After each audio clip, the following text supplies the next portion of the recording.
ഇന്നത്തെ വീഡിയോ ഒരു 3 തൈകൾ വാങ്ങിയാണ് ഞാൻ ആനക്കയം നഴ്സറിയിൽ. അത് കവറിൽ മാറ്റി വലിയ കവറിലേക്ക് മാറ്റിയേക്കാണ്. അപ്പോൾ അതിൽ സംഗതി മിക്സൊക്കെ നിറച്ച് പോട്ടി മിക്സൊക്കെ നിറച്ച് ചാണകപ്പൊടി ചരിച്ചോറ് മണ്ണ് മിക്സ് ചെയ്ത് കഴിഞ്ഞ് ഒക്കെ നിറച്ച് വെച്ചതാണ്. 3 എണ്ണമാണ്. ഒരു കശുമാവിൻ്റെ തൈയാണ്, ഒന്ന് ചാമ്പക്ക തൈയാണ്, ഒന്ന് മറ്റേ കൊടംപുളി. അങ്ങനെ 3 തൈയാണ് വാങ്ങി. 3 തൈക്ക് എന്ന് അവിടെ 160 രൂപ, ഒരു തൈക്ക് 60 രൂപ, ഒരു തൈക്ക് 60 രൂപ, 180 രൂപ 3 തൈക്ക്. അപ്പോൾ അതിന് കവറിലൊക്കെ മാറ്റി വെക്കാനുള്ളത്. ഓരോ കവറ് പൊളിച്ച് കൈ കൊണ്ട് തന്നെ പൊളിച്ചാണ്. കൈ കൊണ്ട് തന്നെ പൊളിച്ചിട്ട് ചെറിയൊരു കൈ കൊണ്ട് തന്നെ ആദ്യം ഒരു ചെറിയൊരു കുഴി ഉണ്ടാക്കി അതിലേക്ക് വെച്ച് നല്ലോണം ശരിക്കും അമ്പിച്ച് ആനൊക്കെ ഫാമിൽ വാങ്ങിയതേ. അപ്പോൾ ആദ്യം എടുത്ത് കശുമാവിൻ്റെ തൈ മാറ്റുകയാണ്. കശുമാവിൻ്റെ തൈയുണ്ട്. അതിൽ ചെറുങ്ങനെ ഒന്ന് കുഴി മാതി അതിൽ വെച്ച് ശരിക്കും സൈഡിലൊക്കെ 3 തൈ അവിടെ വാങ്ങിയിട്ട് അമ്പിച്ച് ശരിക്കും അമ്പിച്ച് കൊടുക്കണം. അപ്പോൾ ഒന്നൊരു കവറിലൊക്കെ ഇട്ട് മാറ്റും.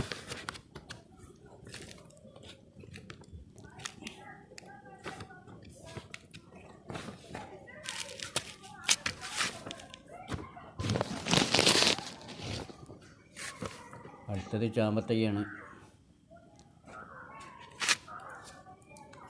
ചാമ്പത്തയ്യൻ്റെ കവർ നോക്കി വേരൊക്കെ അടിയിൽ വന്നു. ചെറിയ കവറാണ്, ചെറിയ കവറിലാണ്. ഇനിയിപ്പോൾ ഈ കവർ മാറ്റിയാൽ പെട്ടെന്ന് അത് വളരും. അപ്പം വളർച്ചയൊക്കെ മേടിച്ച് ഞാൻ നിൽക്കുക. ചെറിയ കവറിൽ വേരൊക്കെ അടിയിൽ വന്നിട്ട് നിൽക്കുകയാണ്. കവറിലൊക്കെ മാറ്റി വെച്ച് 1 മാസം കഴിഞ്ഞാൽ തന്നെ ഉഷാറാവും.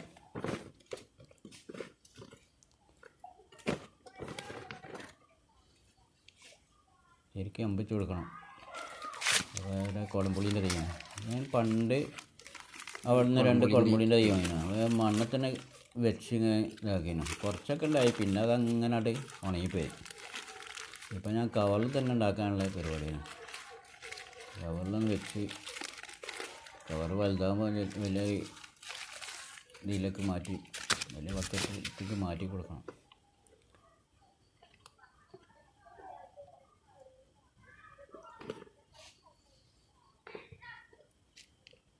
ഇതൊക്കെ പെട്ടെന്ന് തന്നെ 1 വർഷം കൊണ്ട് തന്നെ കായ്ക്കുന്നതാണ്. ഈ കവറിൽ വെച്ചാൽ പെട്ടെന്ന് കായ്ക്കും. പിന്നെ ഇതിൻ്റെ മുകളിൽ കുറച്ച് ചാണകപ്പൊടി മിക്സ് ചെയ്താണ്. ചാണകപ്പൊടി കുമ്മായ ഇതെല്ലാം കൂടി മിക്സ് ചെയ്ത് ചകരിച്ചോറെല്ലാം മിക്സ് ചെയ്തതിൻ്റെ മുകളിൽ കുറച്ച് കൂട്ടി